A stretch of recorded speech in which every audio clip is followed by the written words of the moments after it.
Hello friends, it is OmnusI once more. I got up early today so that I could get ahead of my family and hopefully be able to zing in a video for you all. I've just discovered a new game. It is a free-to-play, massively multiplayer online role-playing game, and I've done a few of those before. This one's a little different. Um, it has a lot of elements that many of the MMOs typically have. It has quests, it has a central hub to run around and see other players and see all the cool stuff they have. But rather than running around in a big overworld and killing 10 wolves and bringing back their livers to the quest giver and stuff like that, instead this is a party versus monster type game. A little bit like Evolve or games like that. You play a slayer, a character dedicated to killing off the huge monsters called behemoths that threaten what's left of civilization as you know it. The place you play in is called the Shattered Isles, which are floating geo nodes, basically islands that are floating in the sky, and there's a lot of them. You don't fly around through them, you are delivered to go and take on a targeted behemoth as you go, and you have quests that allow you to take on bigger and tougher ones. And of course there's the upward climb of getting better gear, choosing the fighting style that's most effective for you, and also one that fits the quarry that you're going after. So I thought that I would jump on this morning, play a quick run of Dauntless, and show it to you. That's what the game is called, Dauntless. As I said, it's a little raw, but it's actually fairly well developed. The core concept is solid. The gameplay is definitely challenging. I've only fought two kinds of behemoths right now, and their fighting styles are very different. I definitely will approach them differently, and when I found one of the monsters, I instantly fell in love with this game. I don't know if it's going to have the kind of legs to make me play it for a long time. It doesn't have a lot of RPG elements that I've seen so far, but I admit I'm very early on into the game. There's a first tutorial where you fight a wounded behemoth, so it's not a really long, drawn-out fight. Then you fight what has turned out to be my favorite creature, called a Shrike, which is, if you've played Dungeons and Dragons and know what an owlbear is, it's an owlbear that can fly. It's really a very good design. And then the other kind of creature that I found so far is called a Gnasher, which is a little bit like, it's kind of like a dinosaur, the ankylosaur, if you're familiar with it. It has scales along its back.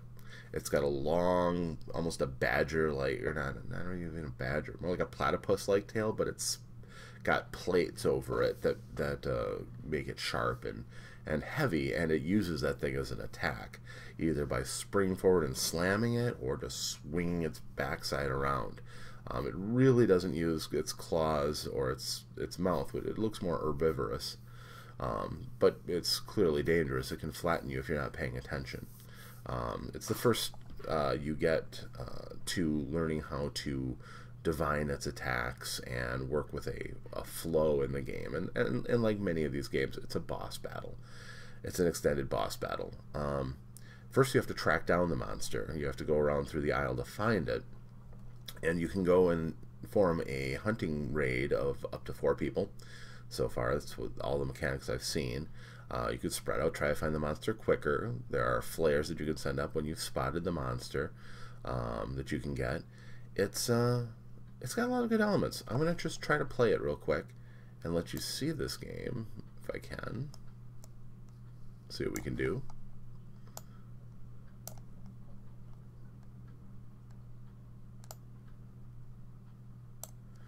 Might be a little raw to start out, but we'll do our best.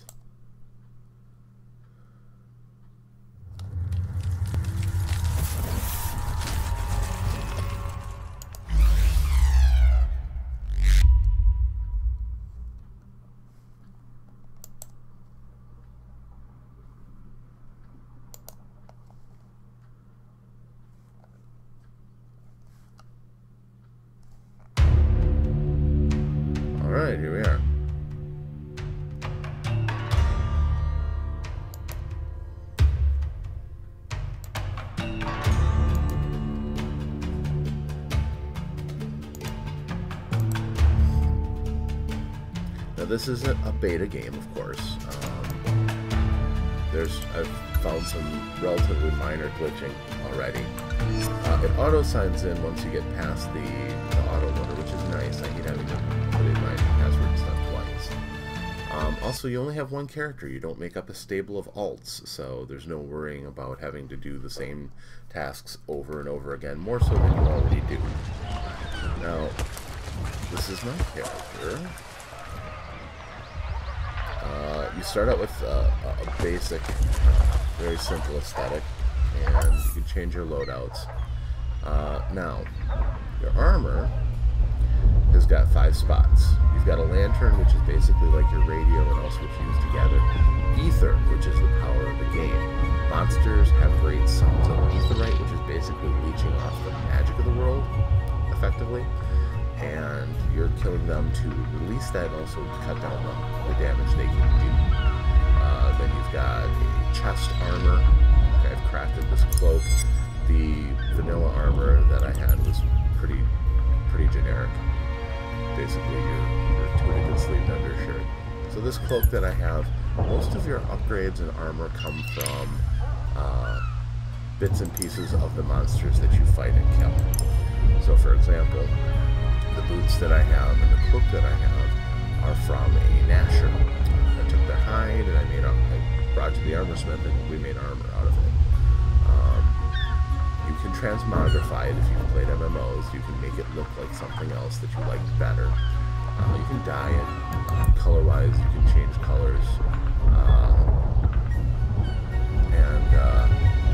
Get your own custom look. And you get these colors for free when you start out. There's a huge palette, much of it that you buy with real cash. I don't care about any of that, so I'm not really too worried. You can infuse things by finding what are called cells. That basically allows you to add extra enhancements to your gear. Going back, weapons. The weapons are the star of the show. Each weapon changes the style that you play. You start out having access to 3 styles. You have hammers, which are large and ridiculous. They are the slowest weapon, but they do a lot of damage. Hammers are especially useful for knocking over and stunning certain of the behemoths, so there's a tactical element to it. Some monsters, you almost need somebody with a hammer. Also, interestingly, for some reason, they worked in a shotgun-like effect into hammers, so you have a little bit of ranged artillery, but it's still better fired close up for effect. They have charges, which they can load their hammer with to either pull off special effects or to shoot their opponents. Again, heavy weapon damage, but slow. Axes are locked away at the beginning. They are excellent for dishing out damage and do extra damage. See, one of the interesting things about the game is that when you're fighting the behemoths, you can actually damage parts of their body, and certain parts of their body you can lop off completely. This helps you to get the kind of things you need to buy and build more advanced weapons. Those body parts are central, and then targeting them makes you a much better slayer. Swords are fairly basic. Your trading sword is just a big cleaver, kind of oversized machete. You eventually go up to the recruit sword, which is a nasty little two-handed weapon, but it's one of the faster weapons of the game. It's a good balance of power and speed. It's also excellent at chopping off body parts from monsters.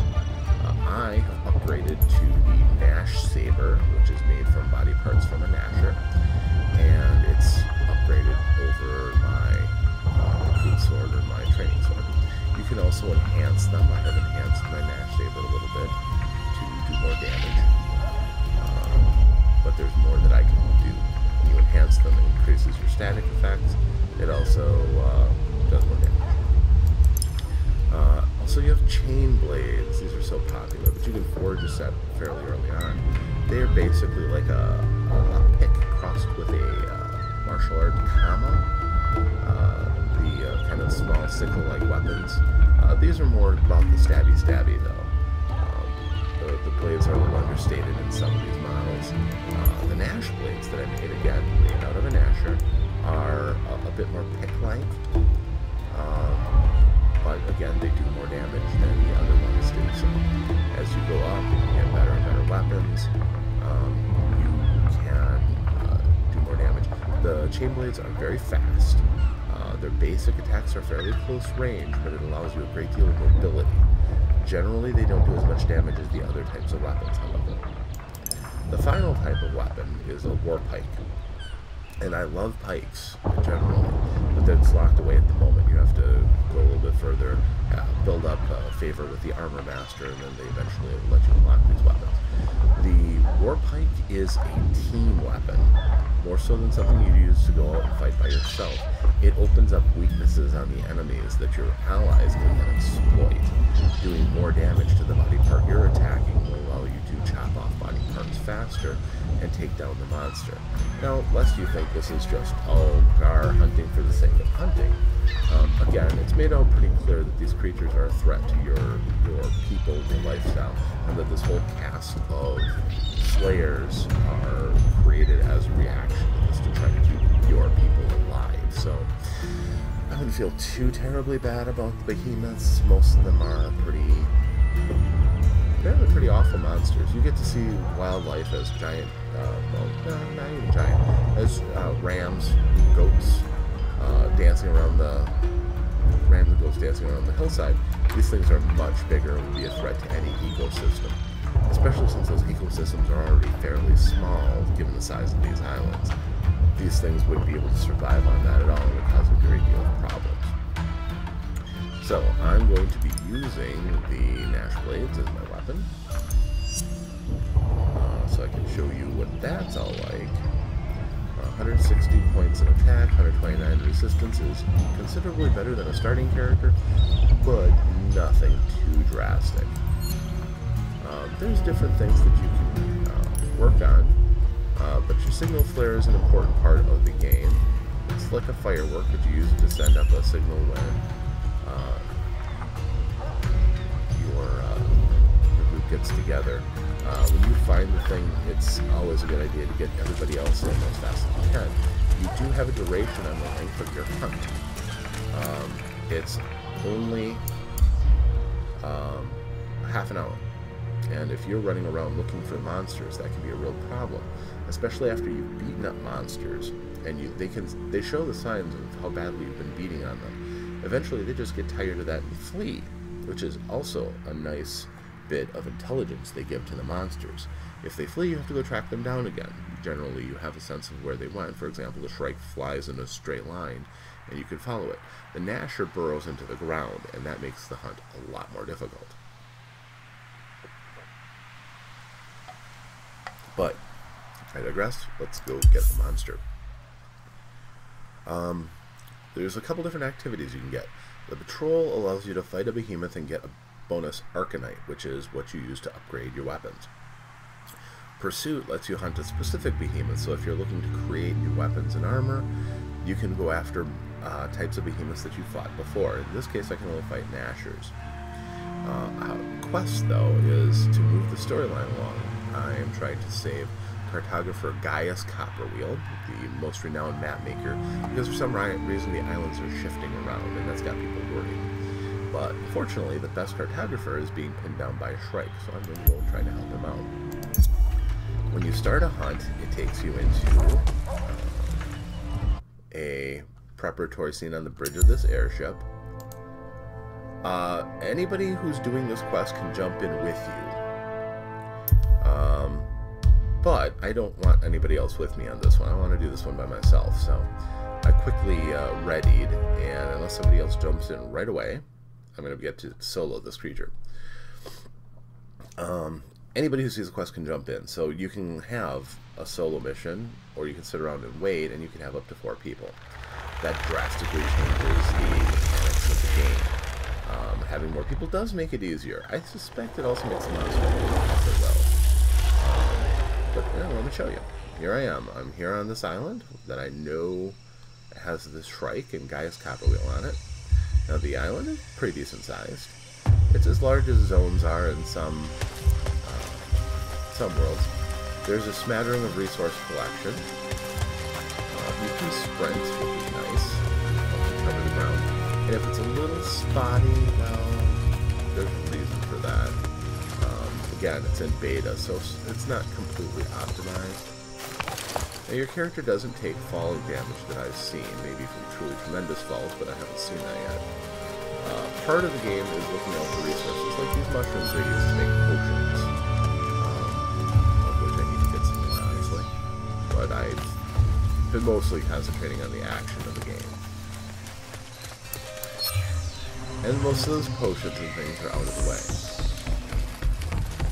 Now that was a wisp, and jumping's a little weird because you're dodging and tumbling is the shift key, or is the space bar.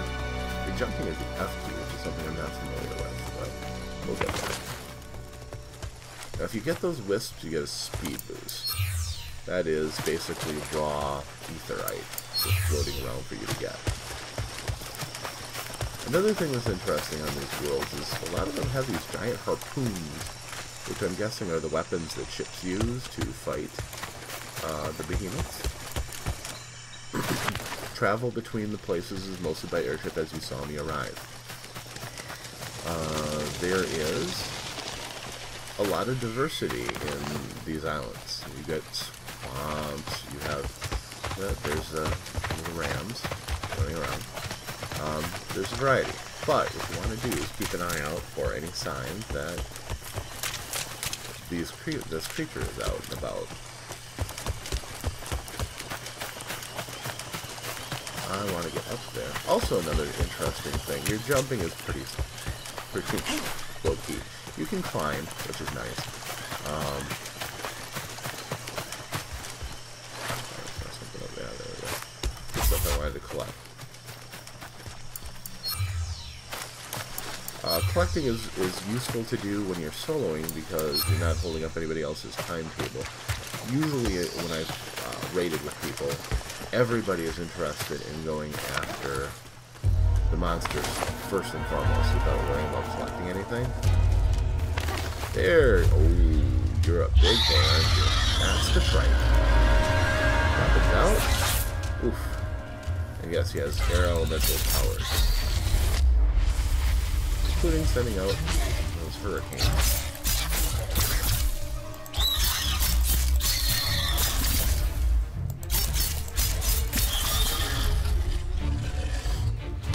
So yes, oh, I'm getting slow and sloppy in my old age.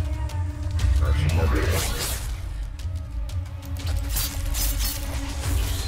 Now, that dodging it, oh, yeah, I'm not doing well so far. I'm not going to. Okay. One of the things you can do, this cat touched me, I was surprised by how aggressive he was. You can go onto these ether vents and heal yourself, but that only works so far. On top of that, you also are going to have problems with aggressive monsters like the Shrike. Should have gotten a group together to fight this. You have a stamina bar. Important because almost everything that you're going to do to either do greater damage or to dodge and keep yourself intact is going to use your stamina.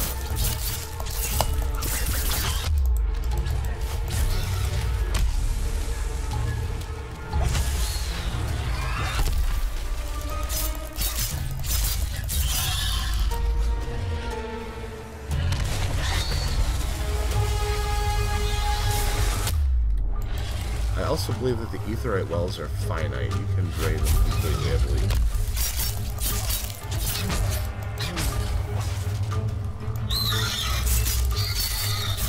And of course, this is combo-based fighting.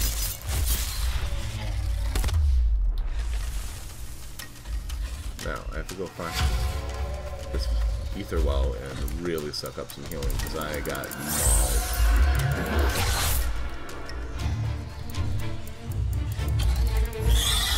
He's not going to let you just stand there and heal up. This monster is aggressive.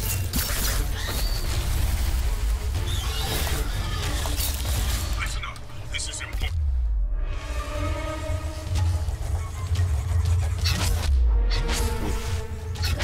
Yeah, he's healing potion. You have to actually stop to drink it. That's important. There are no freebies in this game. It's skill against bosses.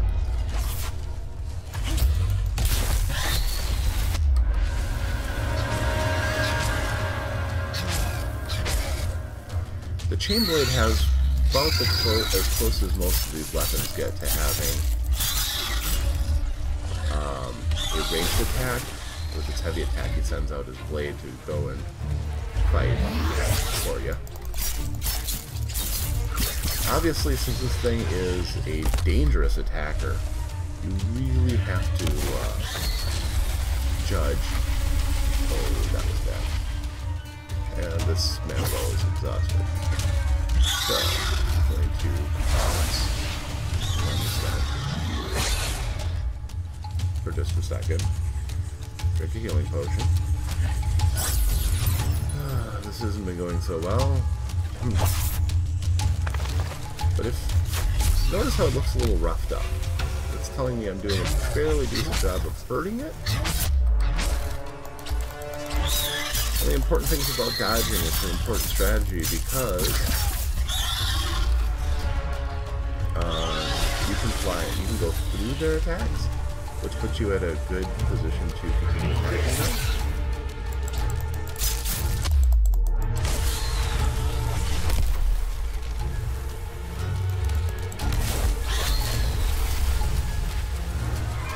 And you need to keep an eye on your stamina. This is why I'm going to drink a potion that enhances my stamina. You really have to be careful about attacking on flanks. It's always a good thing, rather than taking on a beastie straight up. Especially if you're targeting a part of its body. In this case, I really don't know what's attackable on the thing. I never really fought but one, and I certainly didn't do anything outstanding in fighting it, I think. Yeah, gotta be careful about drinking those potions. They do take time to get down.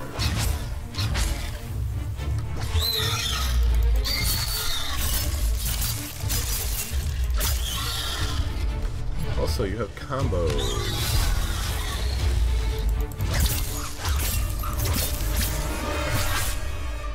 Using your heavy attacks drains some of your energy, so you have to do more damage. Well, I believe I've heard it.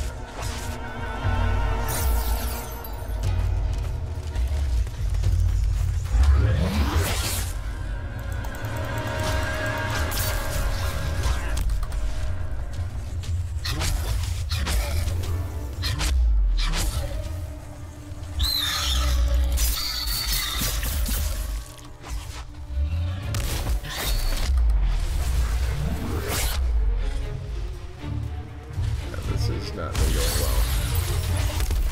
Kind of a rough fight for this swing.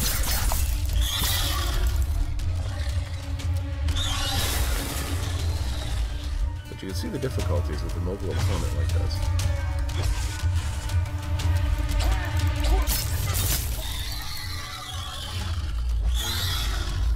I believe those green orbs are useful for... that might be your anchor rate, I'm not sure. And your anchor rate is health. Livestock. No problem.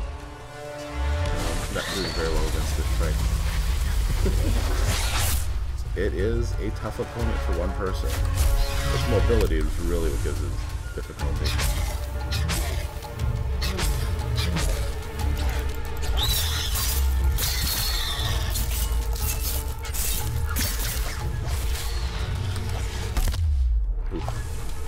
Yeah, another one. I'm out of healing potions, another one of those, and I'm pretty much done.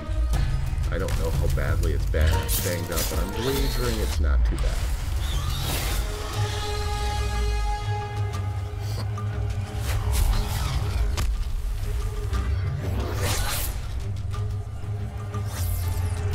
Okay, drinking a potion to do a little bit more damage, so that'll matter. This thing is just too fast. Forcing retreat. Yeah, I can. Hunt ending. Thanks for playing.